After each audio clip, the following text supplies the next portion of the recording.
In 1816, summer just never arrived. Today, we're going to dive into the incredible story of this year of darkness, a global crisis that all started with one single massive event on the other side of the world. You know, during that gloomy summer of 1816, the poet Lord Byron wrote those chilling words. But here's the thing, this wasn't just some Gothic fantasy. A real, actual catastrophe was unfolding, plunging the entire planet into this mysterious twilight that left everyone who lived through it completely baffled. To really get what this was like, we're not going to start with scientists or big statistics. No, we're going to start with one family in a small town in England where this whole mystery began, not with a bang, but with this creeping, quiet sense of dread. My story, it begins in the spring of 1815. I just had my first child, but as the weeks rolled into months, this strange feeling settled over our village. The seasons, they just felt wrong. It felt like the world itself was dimming. The sun, when you could even see it, was just this pale, useless circle in the sky with no heat. And the fogs, they weren't normal country mists. They were thick and yellow, and they had this awful smell. I'd wrap my baby as tight as I could, but I had this deep, quiet fear that this foul air was seeping into his little body, just stealing his strength before he even had a chance to live. So what on earth was happening? Well, the people of Europe had no idea. They blamed everything they could think of. Sunspots, God's anger, you name it. But the real cause was an event so colossal, so violent, it was almost impossible to imagine. And it had happened half a world away. Okay, here it is. April 10th, 1815, Mount Tambora, a volcano in what we now call Indonesia, erupted. And this wasn't just any eruption. We are talking about the most powerful volcanic explosion in all of recorded history. So there's this scale called the Volcanic Explosivity Index. It goes from 0 to 8. Tambora registered a catastrophic 7. The sound of the blast was heard over 1,600 miles away. This was a true super eruption. To put this into perspective, you've probably heard of Krakatoa or Mount St. Helens. Well, Tambora ejected 4 times the amount of material as Krakatoa and 100 times that of St. Helens.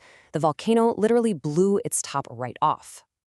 So how did one volcano in Indonesia plunge the entire northern hemisphere into a deep freeze? Well, the answer isn't on the ground.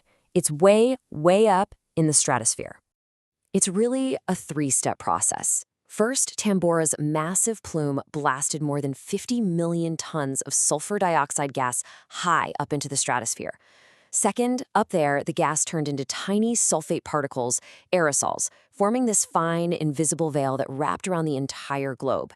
And third, this veil acted like a giant sunshade for the planet, reflecting sunlight back into space and causing global temperatures to just plummet. And this volcanic winter kicked off a year of unbelievably bizarre and devastating weather all around the world. The human cost was just immense.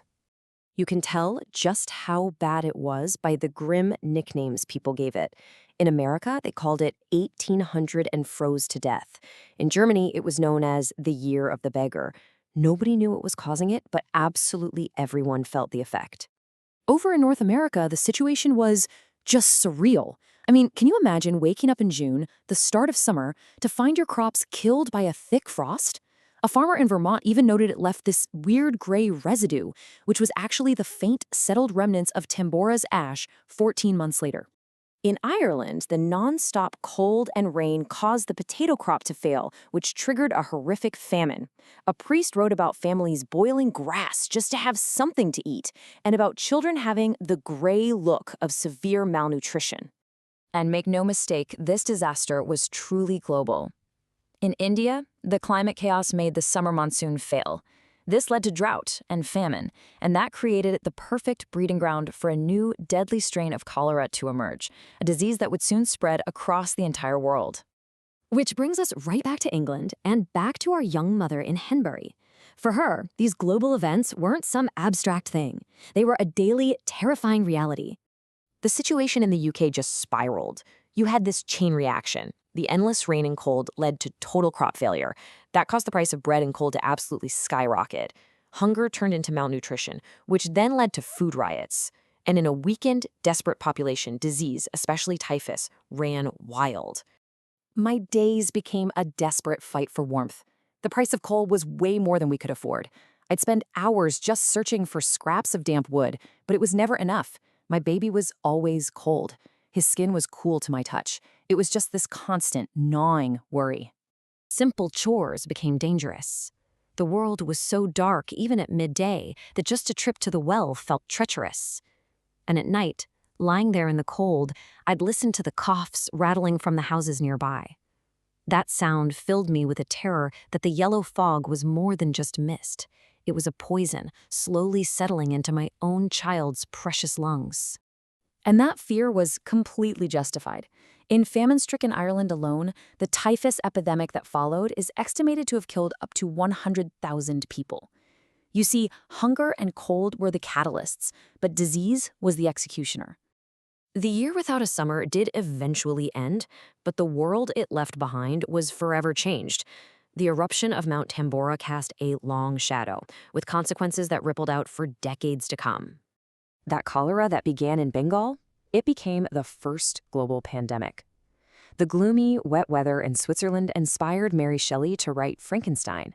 And in the United States, thousands of families just abandoned their ruined farms in New England and headed west, accelerating the nation's expansion. Art, disease, migration, all of it shaped by a single volcano. The story of 1816 is a chilling reminder of just how fragile our global systems are. A single event, thousands of miles away, triggered a cascade of failures in climate, agriculture, and health. And it leaves us with a really critical question. In our modern, hyper-connected, and already climate-stressed world, are we prepared for what a year without a summer would look like today?